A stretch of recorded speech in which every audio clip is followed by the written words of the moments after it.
یا اللہ ہم تمامی مسلمانوں کو اور مسلم عورتوں کو اور تمام مسلم بھائیوں کو اے مولا تو رمضان المبارک کے روزے رکھنے، نماز تراویح ادا کرنے اور صدقہ و خیرات کرنے کی توفیق عطا فرما۔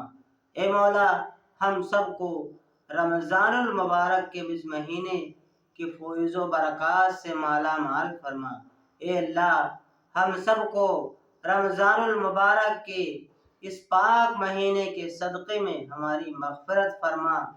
ہم میں سے جو دنیا میں سے رخصت ہو چکے ہیں ان کی مغفرت عطا فرما۔ اللہم ربنا تقبل منا انک انت السمیع العلیم وتب علینا انک انت التواب الرحیم۔ سبحان ربک رب العزت عما یصفون وسلام علی المرسلین والحمد للہ رب العالمین بحق لا الہ